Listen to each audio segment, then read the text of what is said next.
Hello दोस्तों, मैं सौरभ आप सभी का स्वागत करते हैं हम अपने यूट्यूब चैनल एसएससी माहौल पे। तो दोस्तों, आज आपकी फाइनली जो है एसएससी एमटीएस 2024 की जो है आंसर की आपकी आउट कर दी गई है। और आंसर की आउट होने के बाद अब आपका एक ही क्वेश्चन है कि कट ऑफ क्या जाएगी। तो देखो, टोटल यहाँ पे 66 शिफ्ट में पेपर हुए हैं। तो क्या रह सकती है कट ऑफ? क्या 100 नंबर वाले भी सेफ हैं? क्योंकि आप सभी को पता है कि पूर्णिया में कुछ धांधली हुई थी। तो क्या उसका भी इम्पैक्ट पड़ेगा?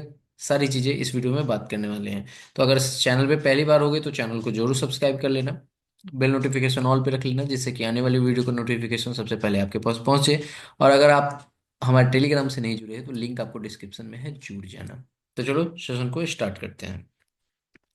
तो देखो, यहाँ पर क्या है कि हमारा जैसे ही आंसर की आउट हुआ तो आंसर की के बाद लोग रैंक मित्रा पे जाते हैं, रैंक मित्रा पे अपनी मार्क्स को चेक करते हैं। ठीक है। अब देख सकते हो कि यहाँ पे टोटल 66 शिफ्ट का यहाँ पर मार्क्स, एवरेज मार्क्स आपको दिया गया है। ठीक है। Just wait. यहाँ पे दिया गया है आपको एवरेज मार्क्स 66 शिफ्ट का। आप देख सकते हो कि 30 अक्टूबर की जो आपकी सेकेंड शिफ्ट है, वो उसका जो एवरेज मार्क्स है उसको आपको यहाँ पर शो कर रहा है 55 नंबर। अब देखो, ये एवरेज मार्क्स आपको जो शो कर रहा है उसके अकॉर्डिंग, यानी कि टॉप ऑफ दिस शिफ्ट हमारे पास क्या बन रहा है 30 अक्टूबर 2024। ठीक है। कि सेकेंड शिफ्ट, फिर 15 अक्टूबर की फर्स्ट शिफ्ट आपको यहाँ पे बताया जा रहा है, जिसमें आपकी 55 एवरेज है, यानी 56 कह सकते हो उसे यहाँ पर। ठीक है। जिसमें 603 कैंडिडेट का डेटा है यहाँ पर। 28 अक्टूबर की जो शाम की शिफ्ट है, थर्ड शिफ्ट, उसमें 59 है। तो ऐसे करके ये मार्क्स आप देख सकते हो। यानी कि यहाँ से ये हार्डनेस लेवल जो है आपको यहाँ पर ऐसे ऐसे, यानी कि ये हार्ड से डिक्रीज मतलब इजी की तरफ होता हुआ जा रहा है। यानी कि 66 शिफ्ट पे जाओ, यानी कि 30 सितंबर की जो आपकी सेकेंड शिफ्ट है वो आपकी इजी शिफ्ट बताई जा रही है, जिसमें 87 रॉ मार्क्स आपके यहाँ पर दिख रहे हैं, एवरेज मार्क्स। ठीक है। तो आप यहाँ पे देख सकते हो कि हमारे पास टोटल 66 शिफ्ट है। ठीक है। तो सिंपल सा बात है कि जब 66 शिफ्ट है तो नॉर्मलाइजेशन तो बहुत ज्यादा होगा। क्योंकि कहीं पे एवरेज मार्क्स आपके 55 आ रहे हैं, तो कहीं पे एवरेज मार्क आपके 67 आ रहे हैं, कहीं पे 64 आ रहा है, कहीं पे 68 आ रहा है, कहीं पे 74 आ रहा है, 75 आ रहा है, और कहीं पे 87 आ रहा है। तो ये वेरिएशन है। तो जैसा होता है, और आपको यहाँ पर नॉर्मलाइजेशन का बेनिफिट मिलेगा। ठीक है। अब देखो, यहाँ पर क्या है ना कि एमटीएस की कट ऑफ में बहुत ज्यादा जो आपको है चीजें देखनी पड़ती है। क्या है कि एक आपका स्टेट वाइज कट ऑफ आती है। ठीक है। यानी कि ऐसा नहीं कि ओवरऑल कट ऑफ आती है, स्टेट वाइज कट ऑफ आती है। जैसे कि ओवरऑल सीजीएल हो गया, सीएचएसएल हो गया, सीपीओ हो गया, ऐसे आपकी नहीं आती। ये स्टेट वाइज कट ऑफ आती है। तो किसी स्टेट की कम कट ऑफ जाती है, किसी की हाई जाती है। यूजुअली देखा जाता है तो दिल्ली साइड के, नॉर्थ साइड के जो है कट ऑफ हाई रहती है। अदरवाइज महाराष्ट्र हो गई, त्रिपुरा हो गई, केरला हो गई, इन सारे साइड की जो कट ऑफ है वो थोड़ी डाउन जाती है। अच्छा, इसमें क्या होता है कि जब आप फॉर्म फिलअप करते हो तो बहुत लोग पोस्ट सॉरी स्टेट प्रेफरेंस में क्या करते हैं ना कि एमटीएस और हवलदार में, क्योंकि हवलदार भी इसी में होना है, तो हवलदार में क्या करते हैं कि वो अपनी प्रेफरेंस में ना गलत चूज कर लेते हैं। ठीक है। यानी कि पहले एमटीएस रखना चाहिए, उसके बाद हवलदार। अगर सिर्फ आपको एमटीएस चाहिए तो एमटीएस रखना चाहिए, फिर उसके बाद हवलदार रखना चाहिए। अगर आपको सिर्फ हवलदार चाहिए तो हवलदार रखना चाहिए।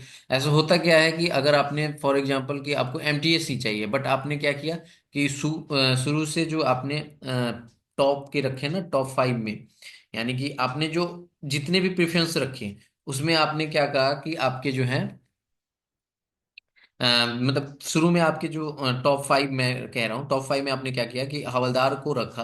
और आपके यहाँ पर क्या है कि उसमें आपके टॉप 5 के मार्क्स आ रहे होंगे हवलदार को क्लियर करने वाले, तो फिर आपका हवलदार में आपका सिलेक्शन हो जाएगा, एमटीएस में नहीं हो पाएगा। तो ये बहुत सारा प्रॉब्लम आता है एमटीएस वाले में। और इस बार क्या है कि आपकी वैकेंसी एमटीएस की नहीं बताई गई है, हवलदार की बता दी गई थी। एमटीएस की आपकी नहीं बताई गई है। आपको जो है यहाँ पर कितने किस स्टेट में क्या वैकेंसी है ये सारी डिटेल्स नहीं है। हाँ, वैकेंसी आपके पास ये पता है कि 9,000 आसपास है, जिसमें 6144 आपके एमटीएस के हैं और रिमेनिंग 3,000 समथिंग के आसपास में आपके हवलदार के हैं। ठीक है। तो हवलदार का भी इस बार बहुत ज्यादा अच्छा सीट है, तो उसमें सिलेक्शन ज्यादा होंगे। ठीक है। अब मैं आपको बताता हूँ यहाँ पर क्या है कि सारा खेल जो है नॉर्मलाइजेशन का है। ठीक है। अब 66 शिफ्ट में है, और जिस जो भी आपका यहाँ पर अगर देखोगे यूजुअली, तो ये 87 है और ये आपके 50, यानी कि आप देख सकते हो कि 30 मार्क्स का नॉर्मली आपको दिख रहा है कि आपके यहाँ पर जो है नॉर्मलाइजेशन होगा। मैं आपको बता दूं 2022 में मैं जब कवर कर रहा था एमटीएस को, तो उस समय मैक्सिमम जो है ना 32 प्लस नॉर्मलाइजेशन में मिला था 2022 की शिफ्ट में, ठीक है। क्योंकि उस समय भी हमारे पास जो है पेपर अच्छे खासे, वैकेंसी 11,000 12,000 शुरू में थी, बट घटकर 11,000 हो गई, तो वैकेंसी ज्यादा था तो फॉर्म भी ज्यादा फिलअप हुआ था, और शिफ्ट ज्यादा थे, तो इस तरह से नॉर्मलाइजेशन हुआ। सेम ट्रेंड हमको देखने को मिलेगा 2024 में भी, आपको 30 प्लस तो मार्क्स डेफिनेटली आपको देखने को मिलेगा ही। तो देखो, जिसके भी जो भी 100 मार्क्स ला रहे हो, उसको मैं अभी तो नहीं कह सकता कि आप बाहर हो रहे हो। अगर हो सकता है कि आप 30 अक्टूबर की 30 अक्टूबर की सेकंड शिफ्ट में होगे और आपके 100 मार्क्स आ रहे होंगे, तो डेफिनेटली है कि 30 या 32 नंबर आपको मिलेगा। तो हो सकता है कि आपके चांसेस बन सकते हैं 132 में। मैं ये नहीं कह रहा कि 132 कट ऑफ जाएगी या 140 कट ऑफ जाएगी, मैं कट ऑफ पे अभी नहीं पहुंच रहा।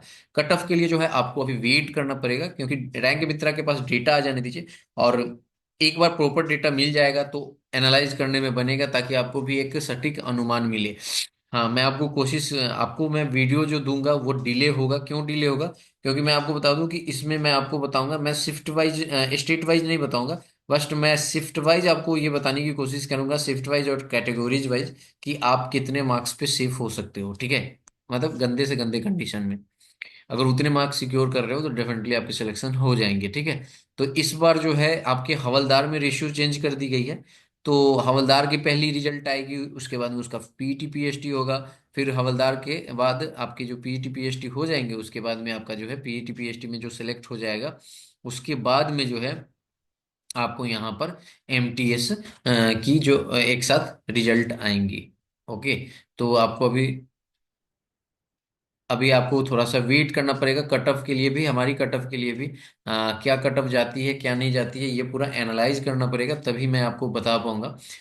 बट मैं इतना जरूर कहूंगा कि जिसके 100 मार्क्स भी आ रहे हैं, इवन उसके कम भी हो, तो अभी पैनिक मत होना। अभी आप थोड़ा सा वेट कर लो, थोड़ा सा देखते हैं गेम क्या है। और पूर्णिया वाला जो है वो मे भी आपको इफेक्ट डाल सकता है, तो एसएससी से भी रिक्वेस्ट है कि कृपया इस चीज को भी लेकर अगर कोई स्टेप हो तो आप उसको इन्फॉर्म कीजिए, ठीक है।